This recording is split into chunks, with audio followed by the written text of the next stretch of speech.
Judges. Chapter 3. Now these are the nations which the Lord left, to prove Israel by them, even as many of Israel as had not known all the wars of Canaan. Only that the generations of the children of Israel might know, to teach them war, at the least such as before knew nothing thereof. Namely, 5 lords of the Philistines, and all the Canaanites, and the Sidonians, and the Hivites that dwelt in Mount Lebanon, from Mount Balhermon unto the entering in of Hamath. And they were to prove Israel by them, to know whether they would hearken unto the commandments of the Lord, which he commanded their fathers by the hand of Moses. And the children of Israel dwelt among the Canaanites, Hittites, and Amorites, and Perizzites, and Hivites, and Jebusites. And they took their daughters to be their wives, and gave their daughters to their sons, and served their gods. And the children of Israel did evil in the sight of the Lord, and forgat the Lord their God, and served Baalim in the groves. Therefore the anger of the Lord was hot against Israel, and he sold them into the hand of Chushan-Rishathaim king of Mesopotamia, and the children of Israel served Chushan-Rishathaim 8 years. And when the children of Israel cried unto the Lord raised up a deliverer to the children of Israel, who delivered them, even Othniel the son of Kenaz, Caleb's younger brother. And the Spirit of the Lord came upon him, and he judged Israel, and went out to war, and the Lord delivered Chushan-Rishathaim king of Mesopotamia into his hand, and his hand prevailed against Chushan-Rishathaim. And the land had rest 40 years. And Othniel the son of Kenaz died. And the children of Israel did evil again in the sight of the Lord, and the Lord strengthened Eglon the king of Moab against Israel, because they had done evil in the sight of the Lord.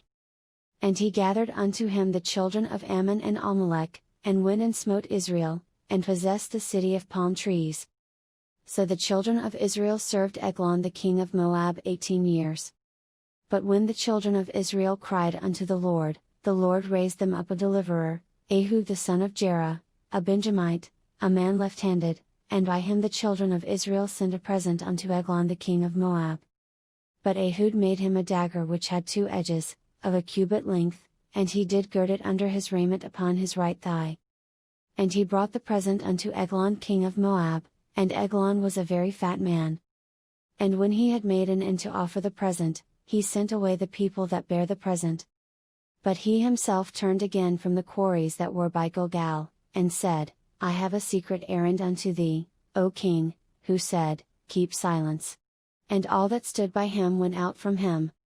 And Ehud came unto him, and he was sitting in a summer parlor, which he had for himself alone.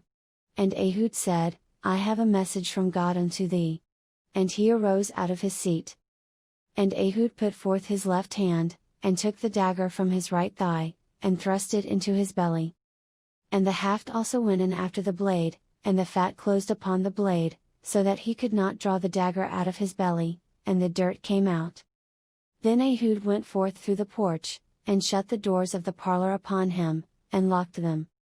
When he was gone out, his servants came, and when they saw that, behold, the doors of the parlor were locked, they said, Surely he covereth his feet in his summer chamber.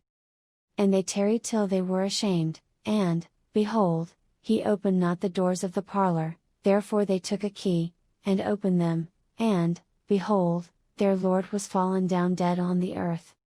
And Ehud escaped while they tarried, and passed beyond the quarries, and escaped unto Sareth. And it came to pass, when he was come, that he blew a trumpet in the mountain of Ephraim, and the children of Israel went down with him from the mount, and he before them.